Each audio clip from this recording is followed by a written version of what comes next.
Hello and welcome to Hank Games Without Hank. It's the Swindon Town Swoodilypoopers. It's raining in England, but it's below freezing, so it's snowing in England. Today I'm going to talk to you about my career as a novelist, or like how I came to identify myself as a writer and how I came to like start writing and stuff. Several people have asked for that, and so that's what I'm going to talk about. I am also going to talk to you a little bit about the squad. Today we have Stone Cold Steve with the C. Austin, who just was dispossessed by Queens Park Rangers, now a Premier League club, if I recall correctly. I think they just beat Chelsea because Chelsea had like 7 guys on the field. So I'm going to talk to you about that, and I also we'll give you some updates on the squad, let you know how the boys are doing. Taylor Fletcher just dispossessed there, and an unnecessary slide tackle. Oh, that's going to be a penalty. That's a bad way to start the game. Fortunately, we have Fat Lucas in goal. Please, no cards. No cards. Thank you. Fat Lucas, he's so big, he's so fat, he loves to make big saves like the one he's about. Yo, off the post. Just like we planned it.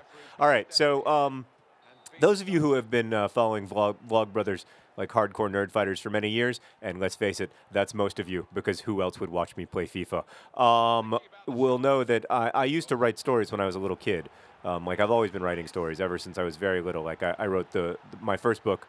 Well, I wrote many books, including It Just Isn't Fair, a story of friendship, death, and nerdiness when I was in 3rd or 4th grade. And I always liked writing stories, but you know, and I mean, if you'd asked me what I wanted to do when I grew up, when I was a kid, many times I would have said writer. I mean, sometimes there were other things I wanted to do, but certainly for a lot of my childhood, I wanted to be a writer, and I always thought it would be, I really romanticized what it would be like, to be a writer. And I always admired writers. Some of the people I admired most when I was a kid, like Gary,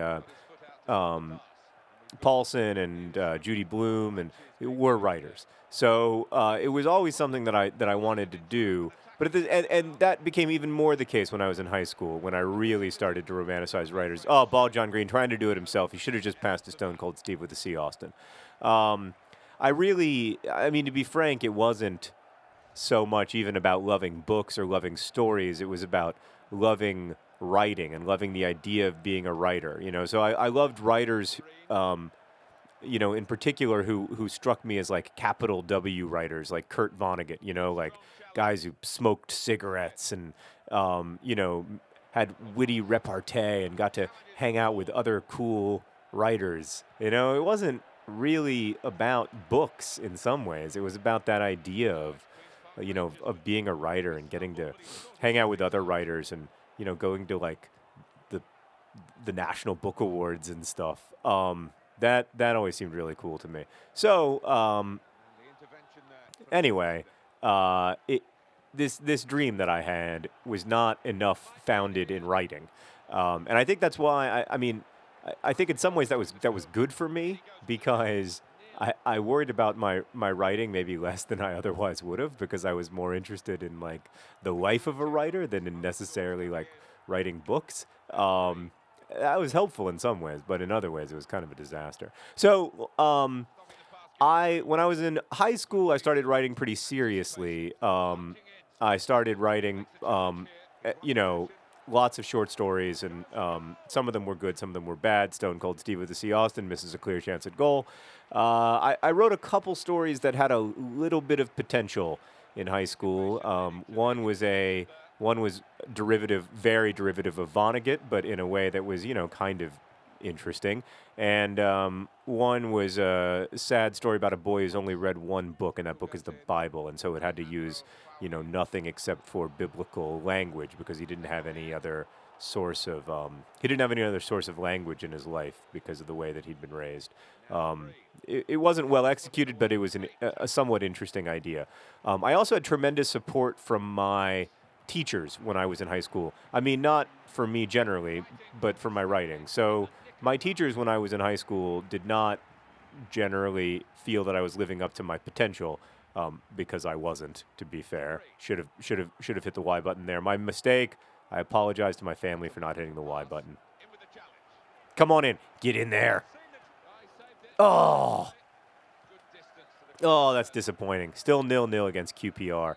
So, and that's going to be halftime. So, when I got to college, there was this great moment. Just, Fat Lucas scared the pants off of him, causing him to miss the goal.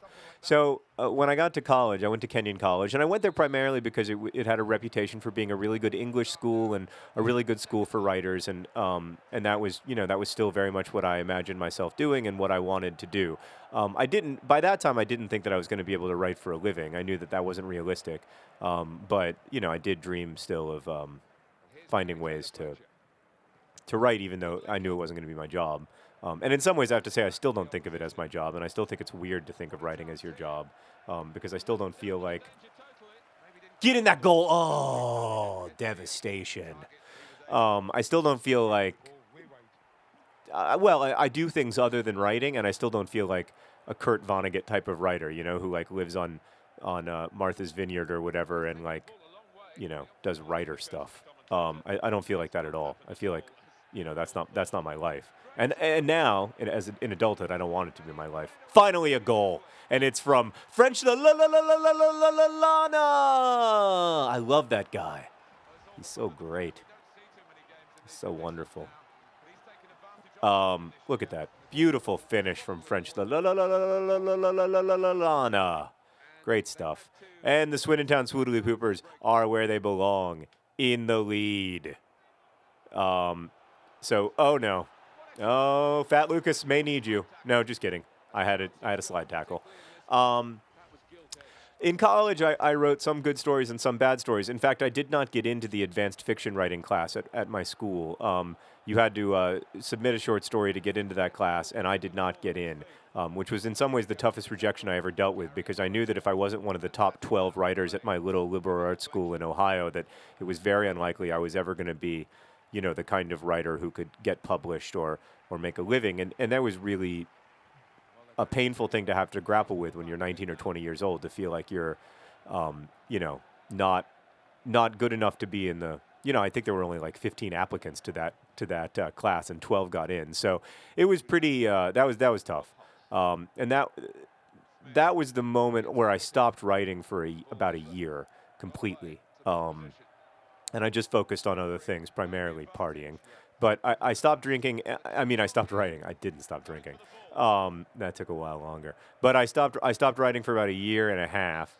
And then I wrote a story that was good. And it was the first, it wasn't great, but it was the first good story really that I'd ever written. And that story I wrote at the very end of college. And I didn't write it for a class. I didn't write it for anyone else. I wrote it because it was fun to write, and I shared it with one of my professors who I really thought, the world of, and he really liked it, and that was when I started to imagine myself as a writer again, not as a sort of Kurt Vonnegut writer, not as someone who was gonna, smoke unfiltered Winston-Salems and hang out with other famous people, but as someone who really just liked telling stories, not for class, and not to try to get a good grade, and not to try to get into the advanced fiction writing class at my school, but just because I liked telling stories, and I found it fulfilling, and I felt less crazy and less unhappy when I was telling stories. And that was really, I think, when I made the transition to being a writer, although it was, then I graduated from college, and for the first couple years after college, I tried to write, and I did a pretty miserable job of it, in many different ways, from being unable to write well, to being unable to find places for the stuff I was writing, and then I got a series of really good breaks, all right in a row, that started with my friend. Oh, what a great goal from Beefstock! Oh, beautiful stuff. And I used the Y button. Everybody should be proud of me. Look, Y button, B button, Beefstock goal. 2-0 Swindon Town Swoodilypoopers. When I first graduated from college, I wrote pretty poorly for a couple of years. And I don't really know why that was. I feel like I made kind of steps backwards, and I still don't have a great understanding of what happened there. But it was a tough time. And then that whole time I was trying to write the book that became Looking for Alaska. Well, I mean, initially it was a book more like The Fault in Our Stars, and then it became a book that became Looking for Alaska. And when it finally clicked was just after September 11th, 2001. And that's when I really started to suddenly find that I was writing well. I have a good friend who's really good at golf, and he told me that when you play golf, you plateau for a long time, and then you find yourself making kind of sudden, inexplicable, and unexpected progress. And that's very much been my experience with writing. Uh, I don't know that I'm progressing anymore, although I hope I am, and I'm certainly still trying to. But in the moments when I have found progression or have felt like I was getting better or figuring something out that I hadn't figured out before and learning how to do something, all of those moments were after long periods of plateau and disappointment. So part of what gets me through those periods of disappointment and fear that I'm never going to be able to write something that anyone will want to read again is that feeling that, like, well, that's exactly what in the past preceded success and moving forward. So, great goals from Uncommon Swoodilypoopers, Beef Stock, and Lana. Look at Ball John Green's beautiful mustache. I hope somebody screen capped that. Thank you for watching Hank Games. Tell me what to talk about next time, and as always, best wishes.